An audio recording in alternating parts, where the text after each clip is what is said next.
The bills lay scattered on the kitchen table, each one a weight on Dr. James's heart. He was a young doctor, fresh out of residency, and the reality of financial struggle was hitting him hard. He had student loans, rent, and utilities to pay. The pressure felt immense. He loved his work at the city hospital, but the long hours and difficult cases were starting to wear him down. The joy he usually found in healing seemed distant.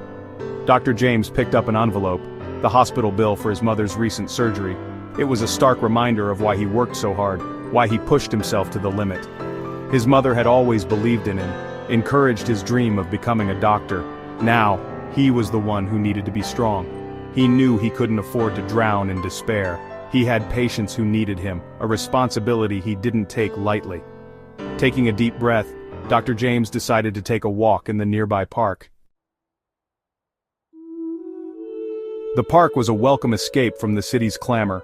Dr. James walked along the winding path, his thoughts a jumbled mess. He loved his work, he truly did. But the financial strain was taking its toll. He wondered if he'd ever be able to live a comfortable life, to provide for his family without constantly worrying about money. He passed by children playing, their laughter echoing through the air. He saw couples strolling hand in hand, their faces etched with contentment. For a moment envy flickered within him. Would he ever have that kind of peace? The path led him deeper into the park towards a secluded bench nestled under a weeping willow. Dr. James decided to sit for a while to let the tranquility of nature wash over him. As he sat there lost in thought, a faint groan reached his ears. It seemed to be coming from the other side of the willow, hidden from view. Dr. James, his instincts kicking in, immediately got up and walked around the tree. The elderly man was dressed in a simple, well-worn suit. His silver hair was neatly combed, and a pair of round spectacles rested precariously on his nose. But it was his eyes that struck Dr. James. They were filled with a mixture of pain and fear. The man was clutching his chest, his breathing shallow and labored. Dr. James immediately recognized the signs of a heart attack. "Sir, are you all right?" Dr. James asked, his voice calm and reassuring despite the alarm bells ringing in his head.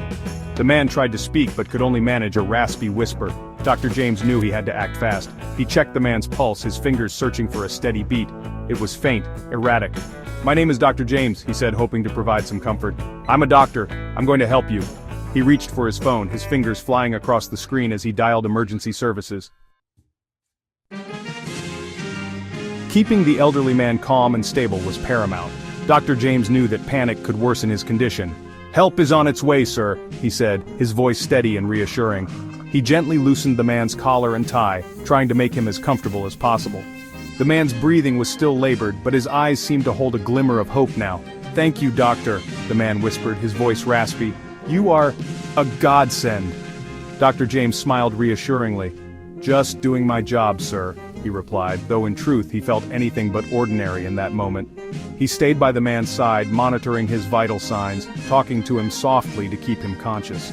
Minutes later, the sound of sirens pierced the air, growing louder with each passing second. Dr. James felt a surge of relief. Help had arrived. The paramedics arrived quickly, their movements swift and practiced. Dr. James explained the situation, detailing the man's symptoms and the care he had provided. They loaded the man onto a stretcher, his eyes still fixed on Dr. James. "Thank you, doctor," he mouthed, his voice too weak to speak. Dr. James nodded, a silent promise to check on him later. Days turned into weeks, and Dr. James couldn't shake off the memory of that evening in the park. He'd learned that the elderly man had survived the heart attack and was recovering well. He'd even tried to visit him at the hospital, but the man had already been discharged. Then, one morning, a letter arrived, addressed to Dr. James at the hospital. It was a heartfelt thank you from the elderly man, expressing his deepest gratitude for saving his life. But that wasn't all. The man, it turned out, was a prominent philanthropist, a well-respected figure in the community. He was so impressed by Dr. James' quick thinking and compassion that he had decided to make a generous donation to the hospital in his name. The donation was substantial enough to fund a new wing in the hospital, but that wasn't what touched Dr. James the most. The elderly man had also used his influence to help Dr. James secure a more stable, well-paying position at the hospital. It was an opportunity he never thought possible, a chance to finally breathe easily, to focus on his patients without the constant worry of finances. But Dr. James had another vision, a dream he'd held close to his heart since medical school. He wanted to open a free clinic in his community, a place where everyone, regardless of their financial situation, could access quality healthcare. With his newfound financial stability and the support of the community, Dr. James's dream became a reality. The clinic, brightly painted and welcoming, became a beacon of hope in the neighborhood. It was a testament to the power of compassion, a reminder that sometimes the greatest rewards come from the most unexpected places. The community health fair buzzed with activity. Children laughed as they got their faces painted, while their parents lined up for free health screenings. Dr. James, his heart full, looked on with pride. His journey had been long, fraught with challenges and uncertainties, but in the end it had led him here, to this moment, where he could truly make a difference in the lives of others. As he greeted a young mother and her child, he knew that his purpose, his calling, lay not just in treating illnesses, but in healing his community, one person, one smile at a time.